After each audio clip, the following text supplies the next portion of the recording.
برادران اسلام بزرگوں دوستوں، آج کے درس قرآن میں پارہ نمبر 10 سورہ توبہ، اس کی آیت نمبر 6 اور ایک ساتھ تلاوت کی ہے۔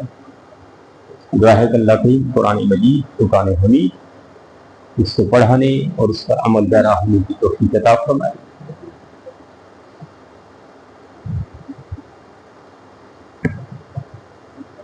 پچھلی آیات میں عہد کے بارے میں جو معاہدہ کفار کے ساتھ کیا جاتا ہے اس کا ذکر چل رہا تھا۔ اس کے بعد اگلی آیت کریمہ میں فرمائے کہ وَإِنْ أَحَدٌ مِّنَ الْمُشْرِكِينَ، اگر کوئی مشرک جو ہے آپ سے استجارہ کا اجازت طلب کرے آپ کے ملک میں رہنے کے لیے، یعنی وہ اس غرض سے آتا ہے آپ کے ملک میں تاکہ وہ اسلام کی اسٹڈی کرے اور اسلام کو وہ سیکھے اور اس کے بعد جو ہے اسلام کو قبول کر لے، تو پھر آپ کیا کریں؟ فَآجِرْهُ، آپ اس کو پناہ دیں، یہ آپ کا فرض بنتا ہے کہ آپ کیا کریں؟ اس کو پناہ دیں۔ حَتَّى يَسْمَعَ كَلَامَ اللَّهِ، یہاں تک کہ وہ کلام پاک کو سن لے، یعنی قرآن مجید فرقان حمید اس کی اچھی طرح وہ اسٹڈی کر لے۔ ثُمَّ أَبْلِغْهُ مَا مَنْهُ، پھر اس کو آپ جو ہے اس کا جو ٹھکانہ ہے، اس جہاں وہ رہتا ہے وہاں پر پہنچانا آپ کی ذمہ داری ہے۔ ہاں اگر مزید رہنا چاہتا ہے تو وہ پھر شہریت اور اس کو ایکسٹینڈ کر لے تاکہ وہ اسلام کے بارے میں جان لے۔ تو یعنی اسلام نے یہ بھی جو ہے کفار مشرکین کو ایک رائے دی ہے، یعنی اسلام ایک ایسا دین ہے، یعنی لوگ کہتے ہیں نا سخت دین ہے، اسلام سخت نہیں دین، اسلام کے اندر رائتیں ہیں۔ اب یہ ہمارے اوپر ہے، ہم دین کو سمجھتے نہیں نا۔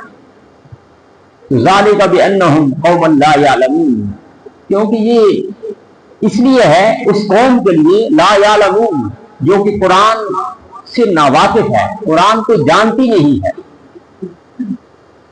اور یہ تو ان کا حال ہے، آج ہمارا حال بھی یہی ہے کہ ہم بھی قرآن کو کب جانتے ہیں۔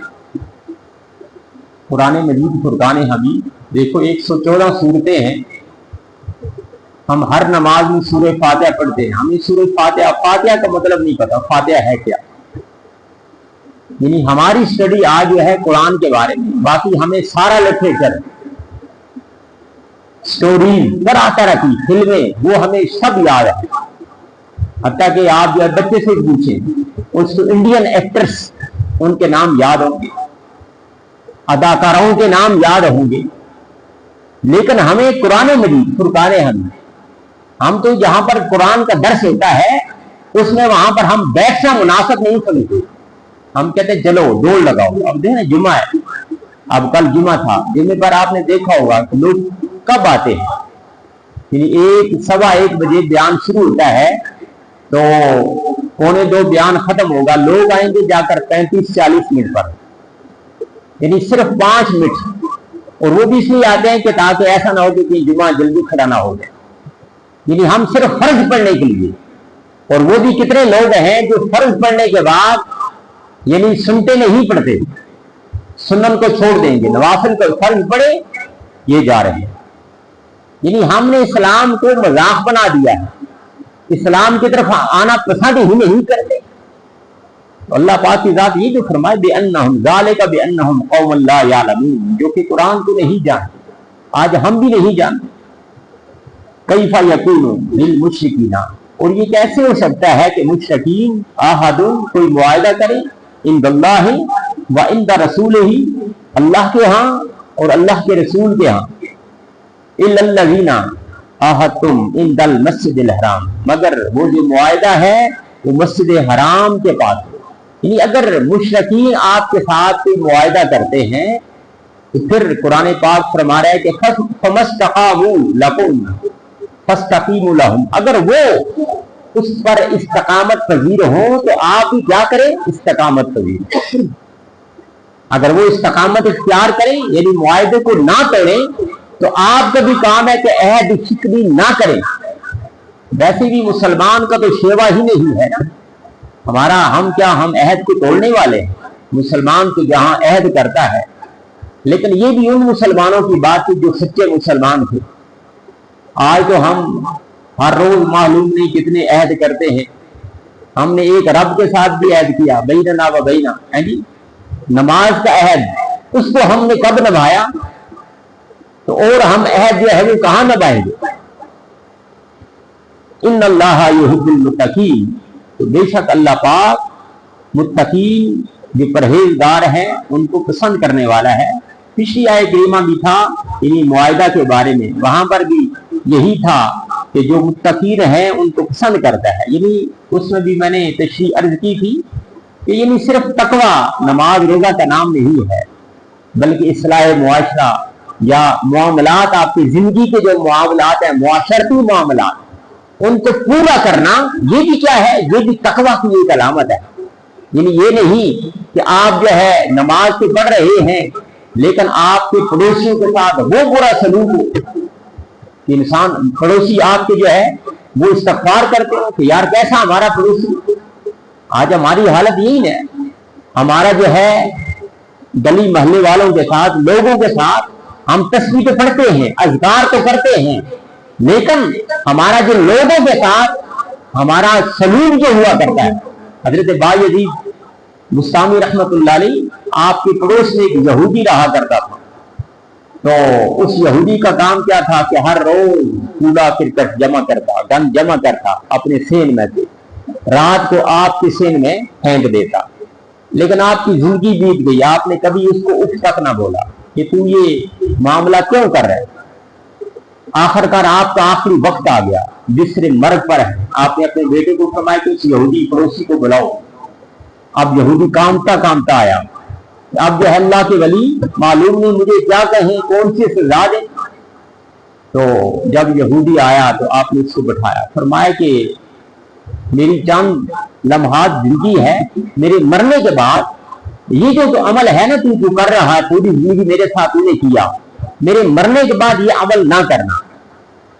तो उस यहूदी ने कहा कि ऐसा क्यों हजूर? तो फरमाए के बाद ये है कि मैं तो मर जाऊंगा, उसके बाद अगर तूने ये अमल किया तो मेरे जो घर वाले हैं, मेरे बेटे, वो तुम्हें नहीं छोड़ेंगे, वो तुझे मारेंगे। और कल क़यामत वाले दिन मैं अल्लाह के हजूर क्या जवाब दूंगा? अल्लाह पाक की जात पूछेगी कि बायजीद तूने तो पूरी जिंदगी अपने पड़ोसी को कुछ ना कहा, लेकिन आज देख तेरे बेटे पड़ोसी को मार रहे, तो मेरा क्या जवाब होगा? यदि वो हस्तियां इतना फूंक फूंक पर चलती थी, लेकिन आज हमारा हाल क्या है? हम तो साथ बैठा हुआ जो नमाजी हुआ करता है, हम उससे सलाम लेना गवारा नहीं करते। यानी हमारी हालत आज ये होती है। तो दोस्तान मोहतरम, तकवा सिर्फ नमाज नहीं है, बल्कि जो मुआशरती मामलात हैं, समाजी मामलात हैं, उनको पूरा करना, ये भी क्या है? यानी इंसान जो है, हजरत वो शेख सादी रहमतुल्लाह अलैह, उसके घर एक दोस्त आ गया कर्ज मांगने के लिए, तो आपने अपने दोस्त को कर्ज दे दिया। कर्ज जब दे दिया, उसके बाद जब वो लेकर चला गया तो आप रोना शुरू हो गए। बीवी कहने लगी अगर आपको इतना ही था कि उसने कर्ज वापस लौटाना नहीं था इसलिए रो रहे हैं, तो फिर कर्ज दिया क्यों था? फरमाने लगे कि नहीं, बात ये नहीं है, मैं रो इसलिए रहा हूं कि मेरा एक दोस्त किसी मुश्किल में था और मैं उसकी मुश्किल से बेखबर था, मुझे पता ही नहीं था कि वो किस तकलीफ में था, इसलिए तो आज मैं उसकी तकलीफ से बेखबर था, इसलिए तो आज मेरा दोस्त उस मुश्किल की घड़ी में मेरे पास कर्ज लेने के लिए आ रहा है। आज हमने फलसफा नमाज क्या है? ये नहीं कि सजदे कर लेना। नमाज का फलसफा ये है कि जब आप 5 वक्त मस्जिद में आए, अपने नमाजी भाई से पूछें क्या तुम्हें कुछ दुख है, तुम्हारे घर खाना है, तुम्हारी कोई मुश्किल है, कोई तुम्हारे घर में बीमार है। हमने ये तो पूछा ही नहीं। अल्लाह के हजूर हम सजदे करके चले गए। रब को हमारे क्या सजदों की जरूरत है? क्या हमारे सजदों से वो बड़ा हो जाएगा? वो तो है ही बरतर आला है। तो फलसफा नमाज ये है, फलसफा इबादत ये है कि इंसानियत के दुख दर्द में शामिल होना। अल्लाह करीम की बारगाह में दुआ है, अल्लाह करीम